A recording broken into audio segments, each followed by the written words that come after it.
Pagpalang araw, kaibigan. Minsan pa, ito na naman po ang inyong kaibigan kay Jesus.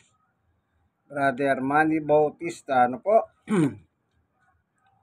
Purihin ang Panginoon. Tayo po ay mag-aaral ng Biblia. Ano po, kaya po mag-aaral tayo kasi po kanina nanonood ako ng YouTube. Di ko napangangalanan kung sino yung mga taong nagsasabi na yung tao raw pag namatay, pag isa ka mananampalataya, diretso ka na kay Jesus doon sa langit. Ano po? Pero yung masama, nandun ka sa pagdurusa. Ihintayin mo daw yung resurrection ng yung katawan at saka yung kaluluwa mo sa dako ng pagdurusa, then ilalagay ka sa impyerno. Kung yung masama hindi siya dadaretso sa impyerno, nandun muna sa dako ng pagdurusa, naghihintay siya. Pero bakit ang matuwid na tao, antimano, pagkamatay niya, siya pupunta na kagad sa piling ni Jesus. Kaya naging palaisipan sa akin yon.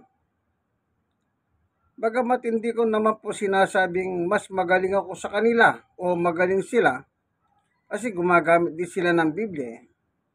Pero sa aking konting unawa, parang medyo may konting konting komplikasyon lang, ano po. Hindi ako nagmamarunong, pero magbabasa ako ng Biblia. Kasi ang ginagamit niya, yung sinabi ni Pablo, kung gusto ko nang mawala sa katawan na ito, para makapiling si Jesus. Yun po kanyang ginagamit na talata, ano? Yun ang binasa niya. So, magbabasa po tayo. Kung totoo ba na ang isang tao pag namatay, diretso kay Jesus. Kung yung mananampalataya, siyempre yung masama, sabi niya, nando ka muna sa pasamantalang kalalagyan mo, then maghihintay ka pa ng mahabang panahon at ilalagay ka sa apoy ng impyerno. Ano po? Mag-aaral tayo. Salamat po, Panginoon Diyos. Samahan mo kami sa aming pag-aaral ng Ebanghelyong ito na nakasulat po sa Biblia. Samahan mo kami upang aming pakinabangan ang iyong turo at aral tungkol sa mga namatay na. Salamat po sa ngalan ni Jesus. Amen. Yung ang kukunin natin, yung eksena sa panahon ng Panginoong Yesus na nakapako siya sa krus. Ano po? Yun ang ating kukunin. Medyo mahaba-haba nga lang, pero ganun po, ano? Importante, makikinabang tayong pare-pareho. Ano po? Ito. Kaya ko inano yon, hindi upang pagkita na mali siya, tama ako. Wala ko sinasabing mali siya. Kasi pag sinabi kong mali siya, lalabas tama ako. Ano po? Yan. Ayun, babasahin natin yung eksena sa Panginoong Yesus, yung nakapako sila sa cross, kasama yung dalawa. Ano po? Ito. Nasa chapter 23 ng Lucas yon. Po, ito. Si Jesus ay pinako sa cross. Pero sisimulan po natin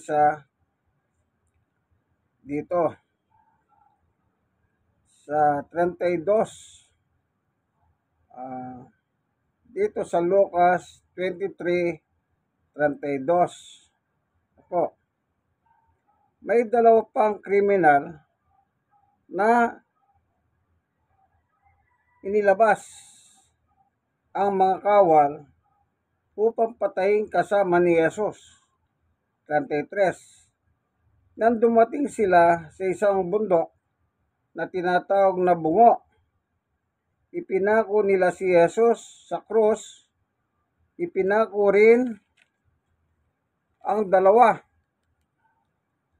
kriminal, isa sa kanyang kanan at isa sa kanyang kaliwa. 34. Sinabi ni Jesus, Ama, patawarin mo po sila sapagkat hindi nila nalalaman ang kanilang ginagawa. Nagpalabunutan ng mga kawal upang paghati-hatihan ang kasuotan niya. 35. Ang mga tao na may nakatayo roon at nanonood habang si Jesus na kinukutsa ng mga pinuno ng bayan, sinabi nila,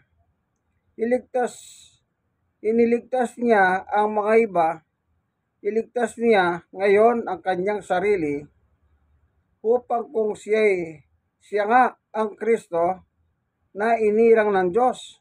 36. Nilait di siya ng mga kawal, nilapitan siya ng isa at tinalok ng maasim na halak. 37. Kasabay ng ganitong panunuya, kung ikaw nga ang ari ng mga Hudyo, iligtas mo ang iyong sarili. 38. Mayroon ding nakasulat sa kanyang pulunan sa wikang Grego, Latin at Hebreo. Ito ang ari ng mga Hudyo. 39. Tinuyari siya ng isa sa mga salaring nakapako sa tabi niya. Hindi ba ikaw ang Kristo? Iligtas mo ang iyong sarili at pati na rin kami. 40. Ngunit pinagsabihan naman ito ng kanyang kasama, wala ka bang takot sa Diyos? Ikaw ay pinaparusahan ding tulad nila. Ikaw ay pinaparusahan ding tulad niya. 41. Tama lamang na tayo parusahan ng ganito dahil sa ating mga ginawa. Ngunit ang taong ito'y walang ginawang masama. 42. At sinabi pa nito, Jesus, alalahanin mo ako kapag nag-ahari ka na. 43. Sumagot si Jesus, sinasabi ko sa iyo, isasama kita ngayon sa paraiso. Yon. Itong dalawang kriminal nakapako sa cross kasama ni Jesus. Yung isa nilait si Jesus. Itong isa naman, hindi. Inamin niya ang kanilang kasalanan. Dapat lang tayong parusahan ng ganito. Kamatayan. Kasi tayo masama. Samantalang siya, wala siyang ginawang masama.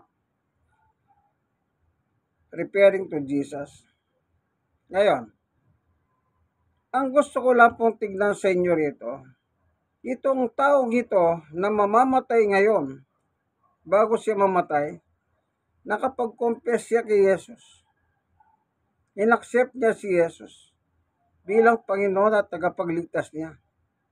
Kasi sabi niya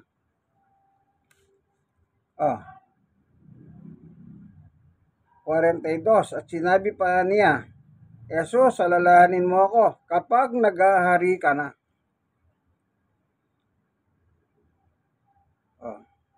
Kapag nag-ahari ka na. Ang sagot ni Jesus, maliwanag. Sumagot si Jesus sa 43, sinasabi ko sa iyo, isasama kita ngayon sa paraiso. Hindi sinabi ni Jesus, isasama kita sa aking kaharian. Kasi hindi pa po siya nag-ahari eh. Nakapako pa siya sa krus. Ano po, sana makita ninyo ang between two, yung pag-uusap. Na kung mag-ahari ka, parang simpleng ganito lang yan. Isama mo ko sa iyong kaharian.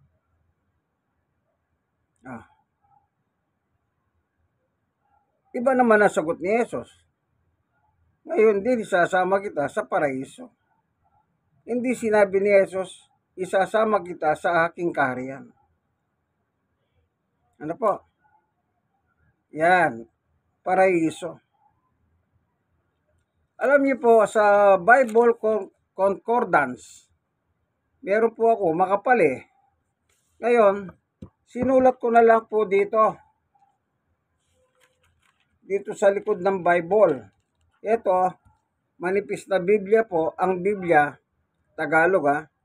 Ngayon, merong space dito sa likod.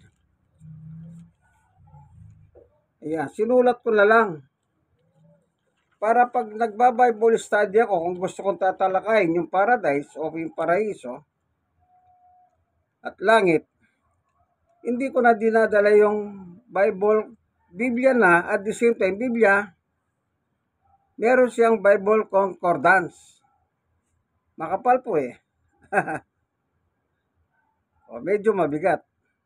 Kaya, kapag ang paksa lang po, langit at paraiso, kaya sinulat ko na lang po dito, ango sa Bible Concordance. Ang sabi po rito, paradise. Kasi sabi ni Jesus, isasama kita ngayon sa paraiso.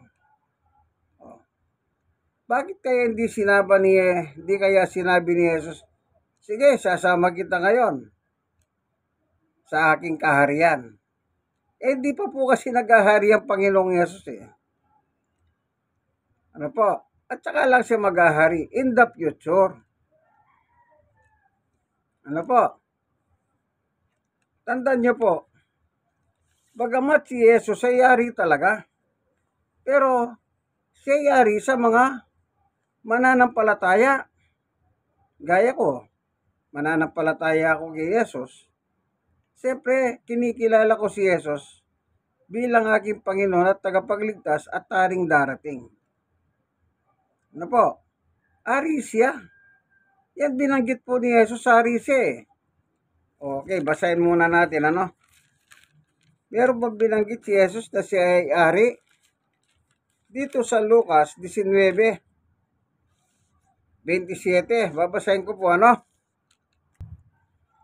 Okay, babasahin ko. Sa Lucas din po yun 19:27 ng Lucas.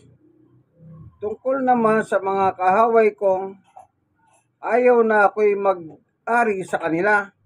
Dalhin ninyo sila rito at patayin sa harap ko. Ari po si Jesus eh. Siya mismo. Meron siyang kalaban. Sino yung kalaban niya?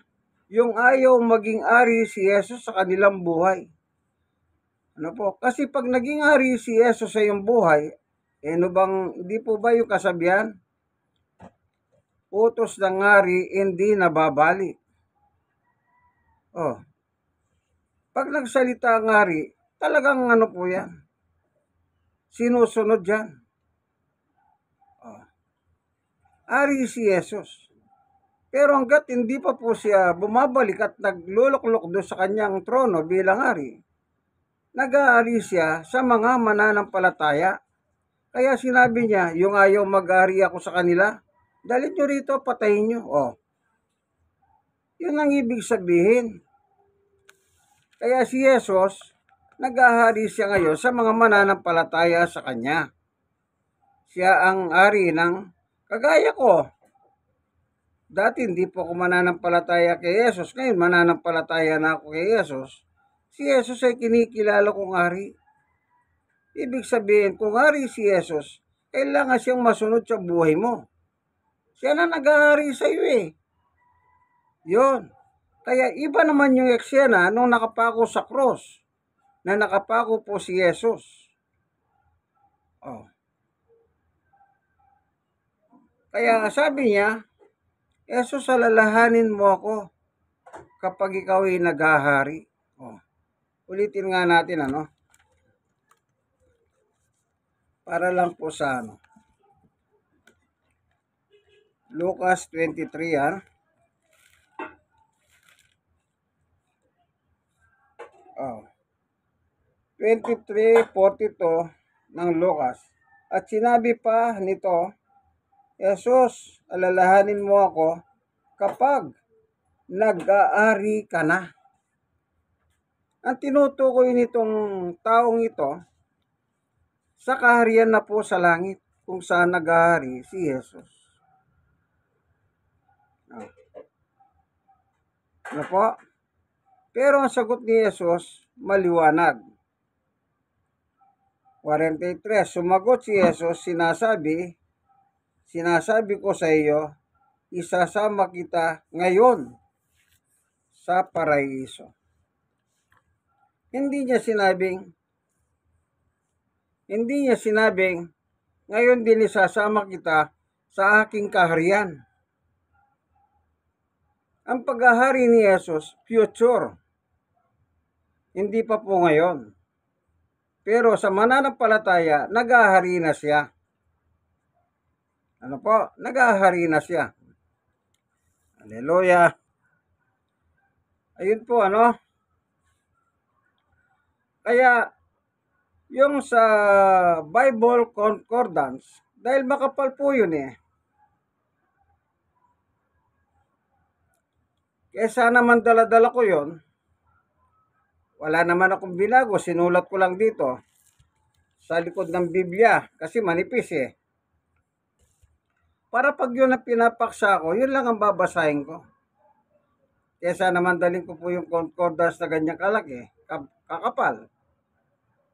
Para lang babasahin. Total, sinulat ko lang naman eh. Tinransfer ko. Tignan po natin sa Bible Concordance. Paradise sa wikang Ingles o paraiso sa wikang Tagalog. Paradise is the part of the spirit world in which the righteous spirit who departed from this life await the resurrection of the body. It is a condition of happiness and peace. Ayan. Ano daw po sa wikang Tagalog? Ang paraiso ay dako ng spiritual world o dako o lugar ng espiritu in which the righteous spirit, na yung mga matuwid na espiritu, tao ang tinutukoy, who departed from this life, na namatay na sa buhay na ito, await the resurrection of the body. Yung namatay na matuwid na tao dito sa lupa, dadaling ka muna sa paraiso, hintayin mo yung resurrection of the body, yung rapture. Yung katawan mo at saka yung espiritu mo magsasama. Yung katawan mo nasa lupa, nakalibing, pero yung buhay mo nandun po sa paraiso. Yung paraiso naman, dako ng spirit world o lugar ng mga espiritu. Righteous person, yung matutuwid hindi yung masasama.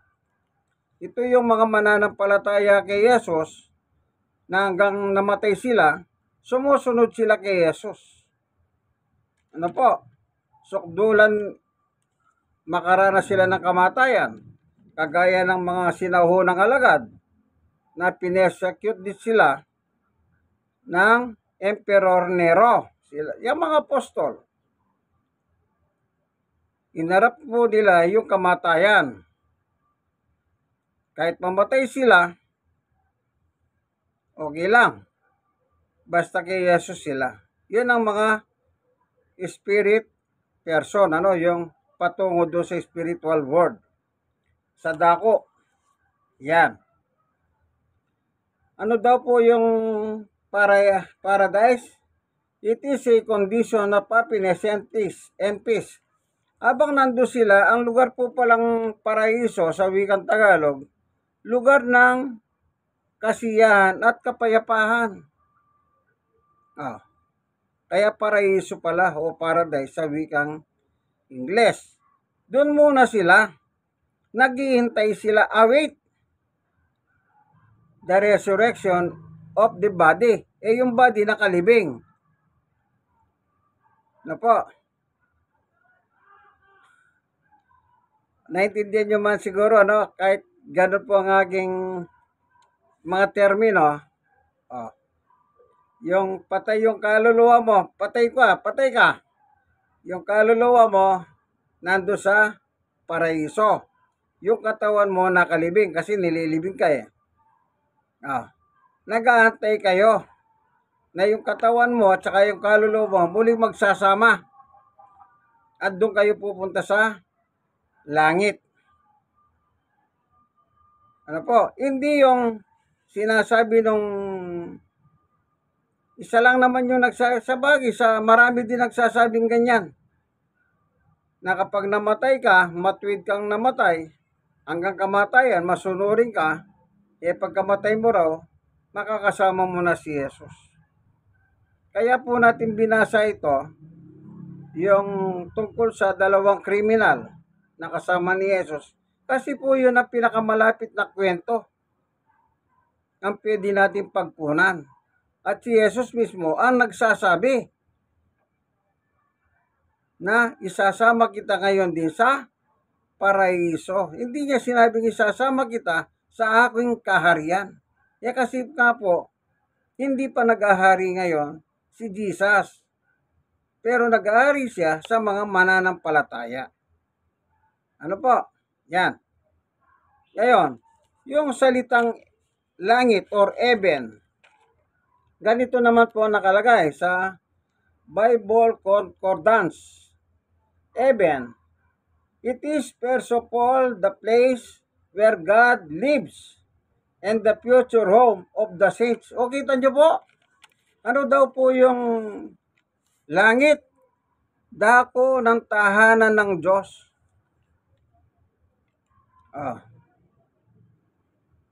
Kapag buhay ka rito, buhay ka. Kahit maliwanag ang mata mo, sukat ng 2020 kung sabihin nila, maliwanag. Pag titingala ka, makikita mo po outer space. Hanggang doon lang kaya ng mata mo.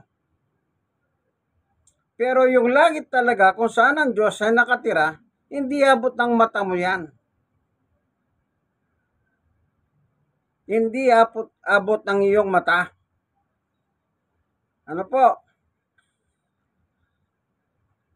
So, ang paliwanag po ng Bible Concordance na ito palang heaven, it is first of all the place where God lives and the future hope of the saints. Yung palang lugar ito, langit, doon pala ang Diyos ay naroon. Naalala nyo ba yung turo ng Panginoong Yesus na ganito kayo manalangin? Ama namin, nasa langit ka. Yun. Sino nagsabi? Si Jesus. Nasaan daw yung Ama? Nasa langit. Tama po yung Bible Concordance. Heaven, it is first of all the place where God lives and the future of the saints. Yan. Future po, tirahan ng mga santo. Saints, yung matutuwid na tao na buhay dito hanggang inabot po sila ng kamatayan. So, in the meantime, kapag ikaw ay namatay ka, na matuwid kang tao, mananampalataya ka kay Jesus hanggang kamatayan, sumusunod ka, nandun ka muna sa paraiso. Hindi antimano, nandun ka na kagad sa langit. Ah, kaya kanina sa aking panonood sa YouTube, medyo naano ako doon. Hindi ko po sinasabing magaling ako sa kanya, oh. O ano, wala In fairness naman kasi pag sinabi kong mali siya, lalabas tama ako. Hindi po ba ganon? Ala ko sinasabing mali siya or tama siya. Kaya po tayo nagbasa ng Biblia ngayon. Para lang titignan natin kung ano yung nakasulat. Ano po? Yan. Kapag pala mananampalataya ka, wala ka pa pala sa langit. Si Jesus po nasa langit siya. Naalala niyo ba yung sinabi ni Jesus na babasahin ko 1, 3:13. Anong sabi ng Panginoong Yesus dito? Ito, 1:13. Wala pang sino mang umakyat sa langit, kundi ang bumaba mula sa langit, ang anak ng tao. Wala pa po palang umakyat sa langit, kundi yung bumaba mula sa langit. Ang tinutukoy ni Jesus, ang sarili niya. Tagalangit siya, bumaba siya para tubusin ang kasalanan natin at bumalik sa langit. Pagkatapos niyang mangaral sa lupa, sinintesihan siya ng kamatayan, yung kasama niya yung dalawa. Then, after 3 days, muling bumangon si Jesus at umakyat sa langit after na magbiling siya sa kanyang mga apostol ng 40 dias, 40 days, nandito po siya. Nung bumangon siya, magbilang ka ng 40 days, nandito, nagturo sa kanyang mga apostol. Then, umakyat po siya sa langit. At babalik siya mula sa langit ngayon. Ano po? Para, yun po, yung katawan mo sa lupa, ibabangon at yung kaluluwa mo o espiritu mo nandun sa paraiso, muli po silang magsasama at dun pa lang sila aakyat sa langit. Yung sinasabi niyang, even it is the first of all, the place where God lives and the future home of the saints. Yun, doon palang magaganap yung mga santo, yung mananampalataya. Napupunta na po sa piling ng Diyos sa langit.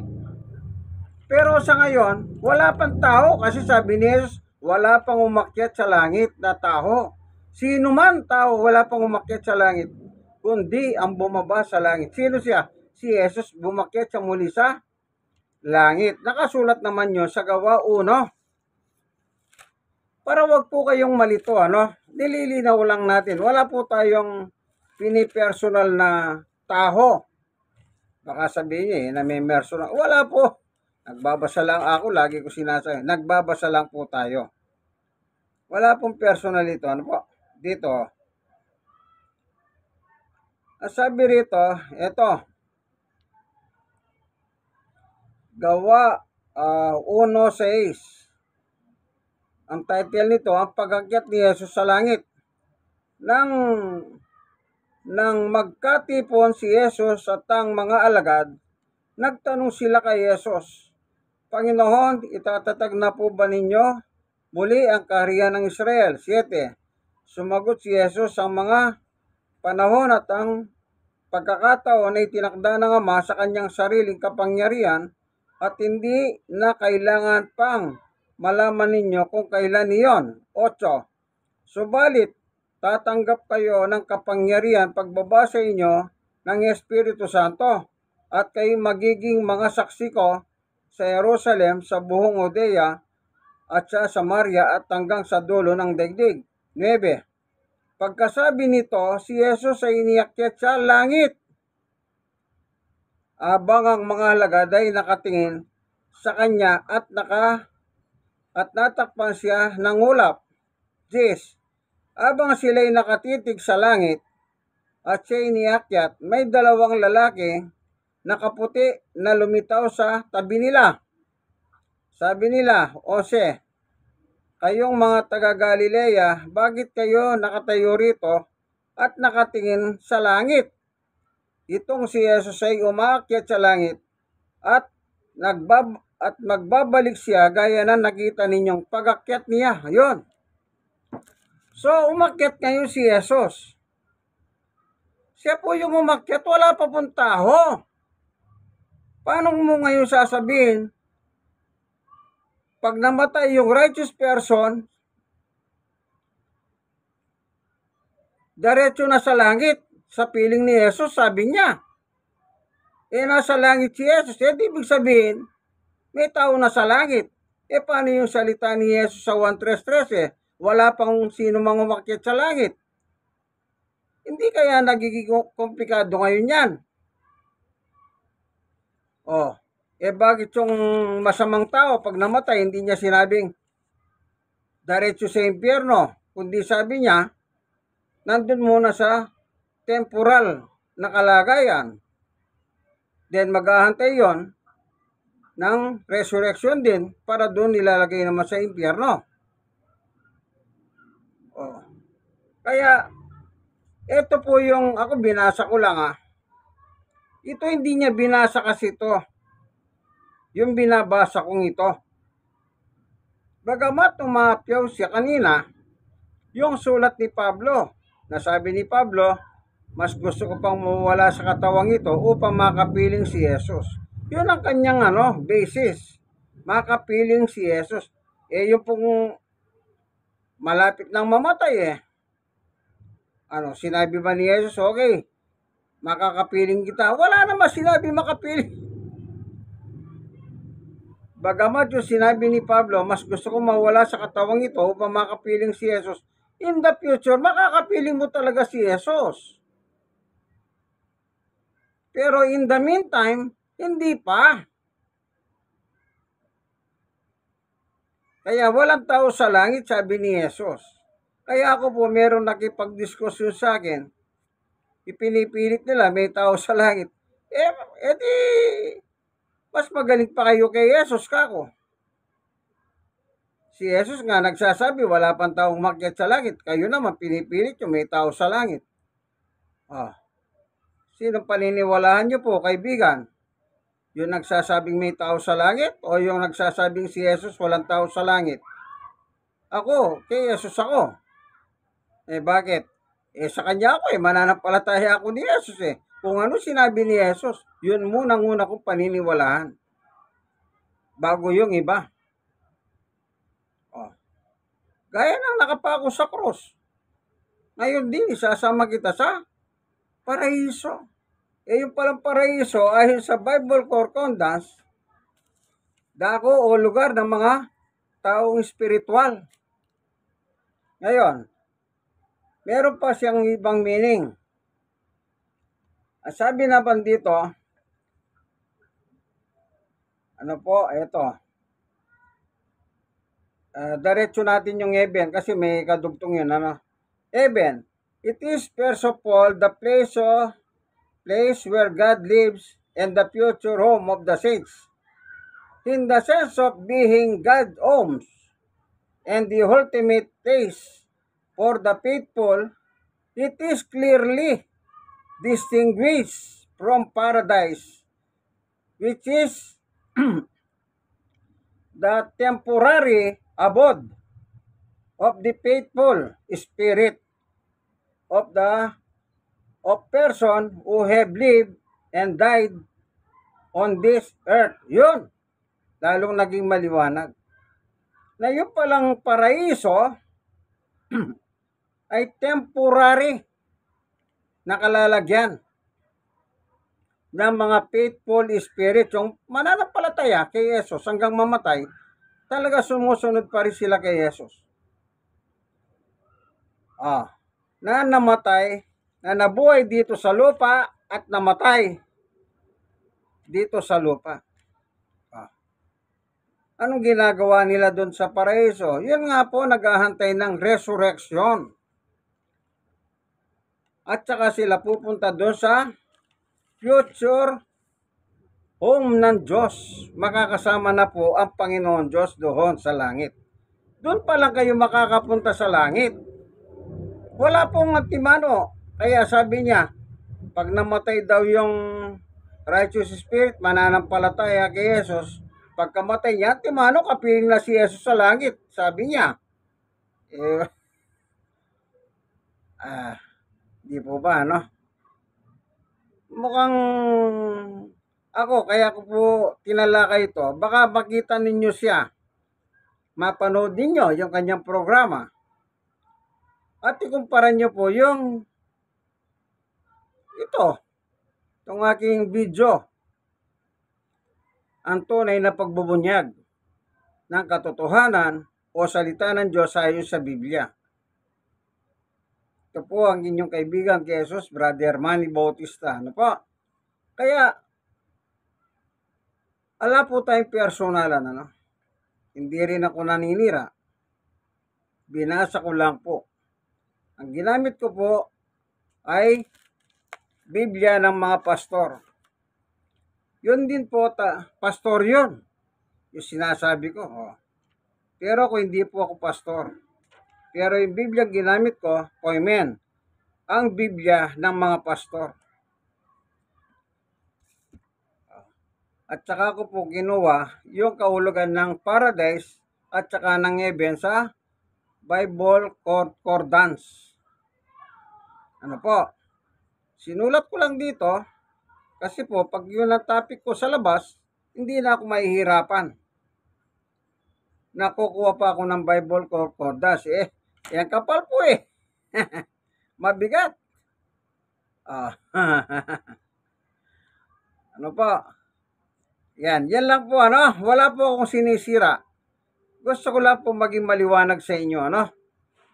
Gumamit po ako ng talata ng Biblia sa panahon ng Panginoong Yesus kasi mas maganda si Jesus. Kasi siya po ang talagang main character ng Biblia. Ano po? Hindi ko po sinasabing mali yung kay Pablo.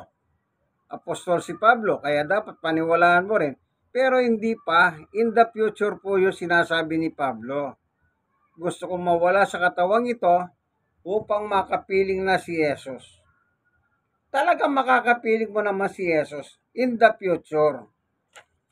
Pag ikaw ay na karoon ng resurrection ng body, yung katawan sa lupa. Si Pablo ngayon, patay na, nakalibig pa yung katawan sa lupa, no? Hindi pa siya na-resurrect. Na po.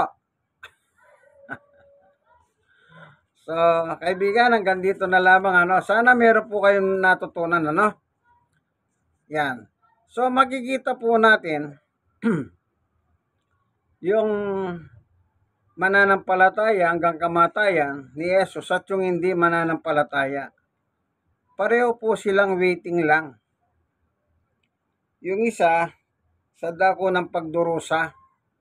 Yung nakasulat po doon sa Lucas, sa 16, yung namatay, na kusa nang sabi niya, nasa dako ako ng pagdurusa.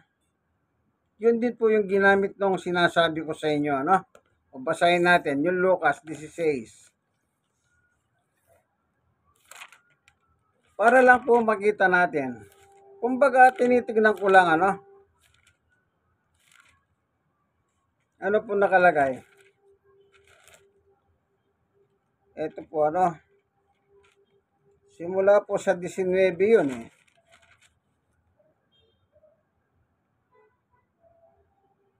Ayan, Lucas 16.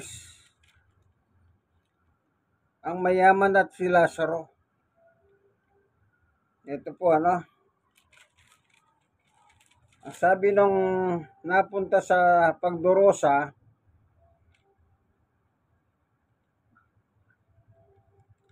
ito, nung namatay siya,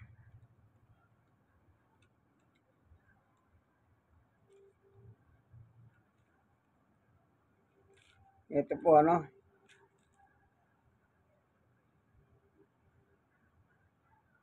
Sa 23, 16:23, sa gitna ng kanyang pagdurusa sa daigdig ng mga patay. Yun.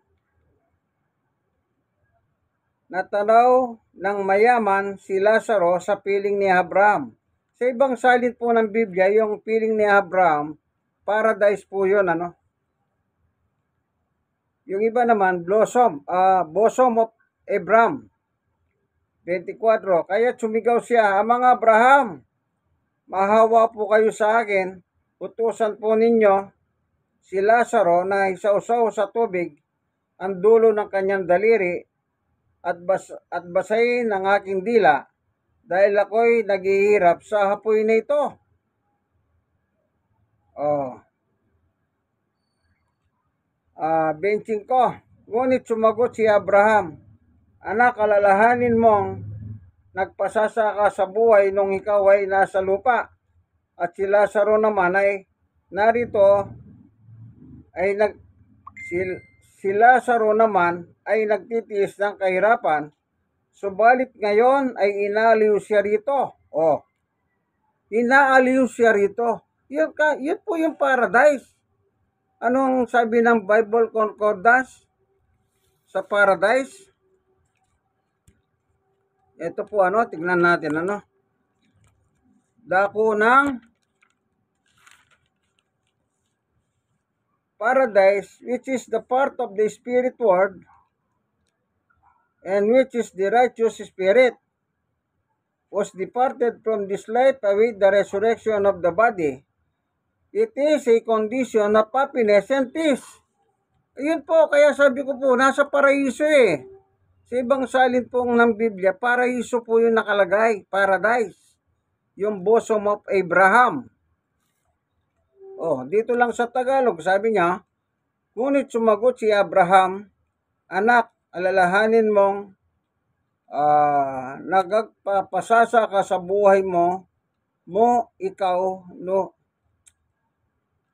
Ulitin natin. Ngunit sumagot si Abraham, anak, alalahanin mong nagpapasasa ka sa buhay noong ikaw ay nasa lupa. O ibig sabihin, wala na sa lupa. Patay na kasi. At si Lazaro naman ay nagtitiis ng kahirapan. Sa lupa rin po. Subalit, eto na. Ngayon, inaaliw siya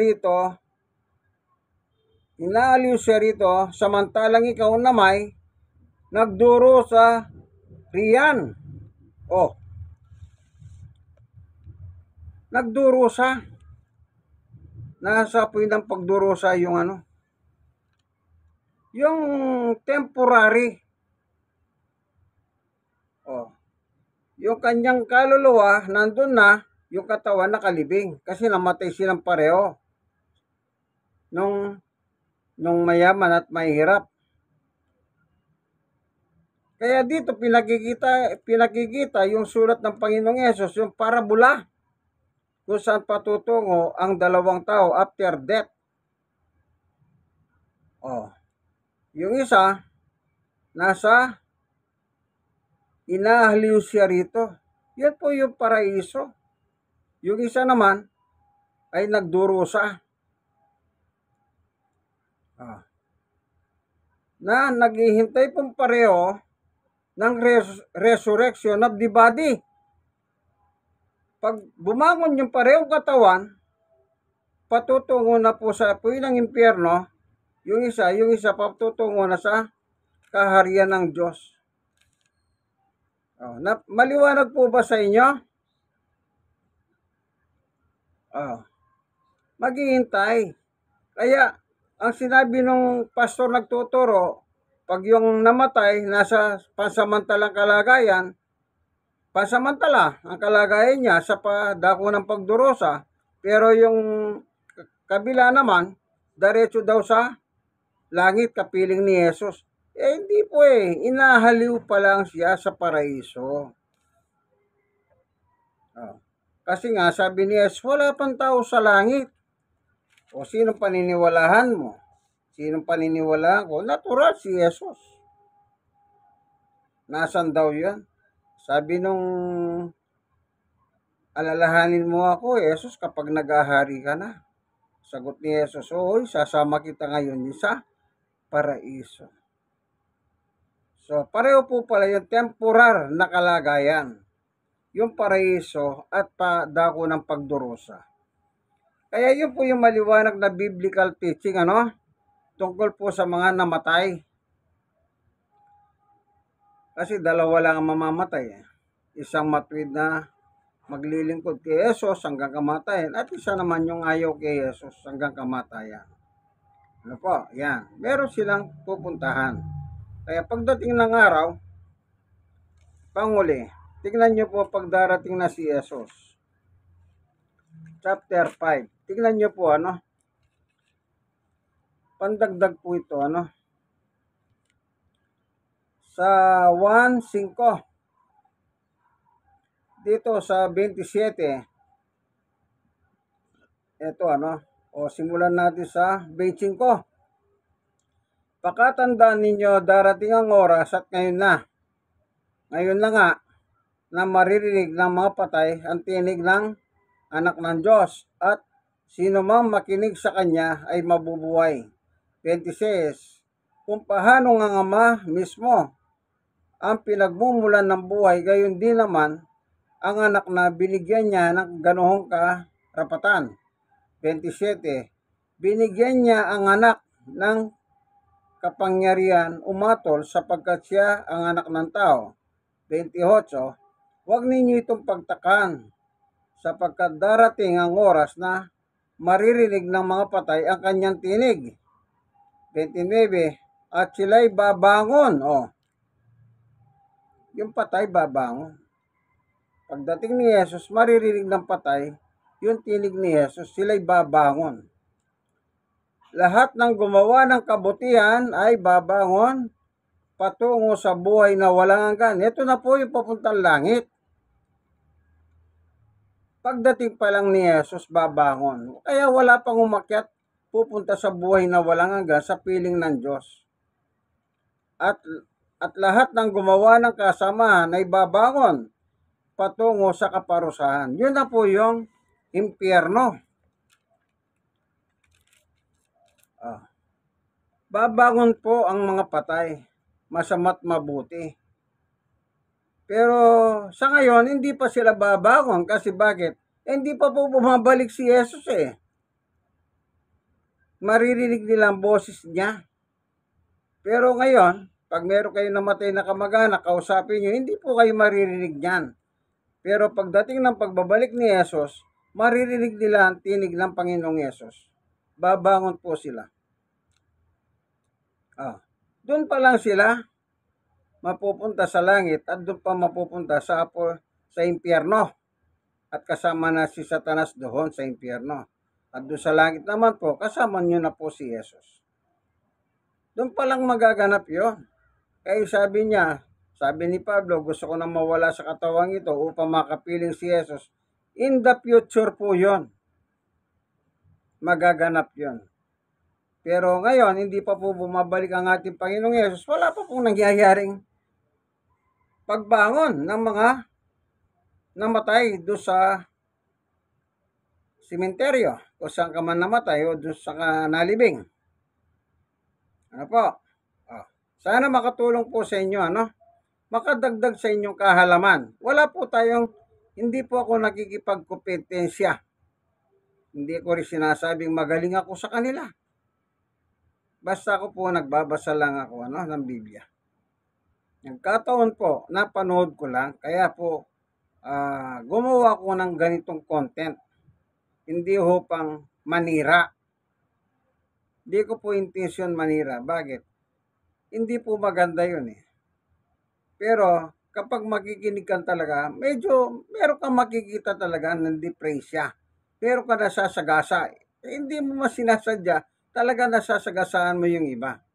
Pero ako, ang aking katwiran dyan, kahit ako masagasaan ako, di pasalamat ako. Pasalamatan ko pa sila.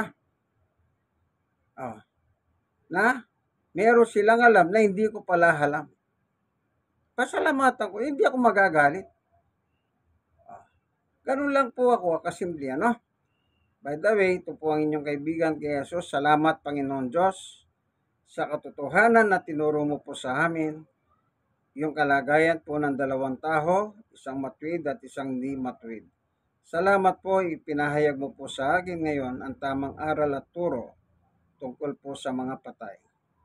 Hallelujah. Panginoon Diyos, yung pong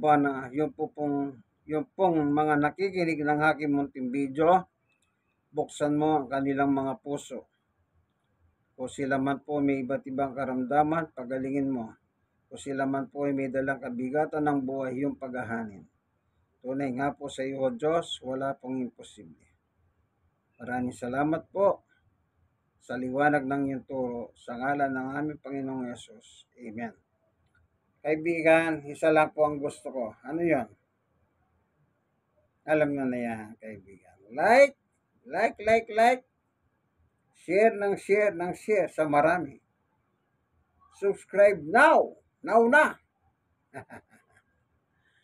Ito pong inyong kaibigan kay Jesus, Brother Manny Bautista. Nasa programa po tayo ang tunay na pagbubunyag ng katotohanan o salita ng Diyos ayon sa Biblia. Ang ginamit ko pong Biblia ay Biblia ng mga pastor. Poimen at saka yung sulat po ng Bible Concordance. Po. Yun lang po. God bless us all. Hanggang dito na lamang, kaibigan. Hanggang dito na lamang po. God is good all the time. All the time, God is good. Amen? Amen.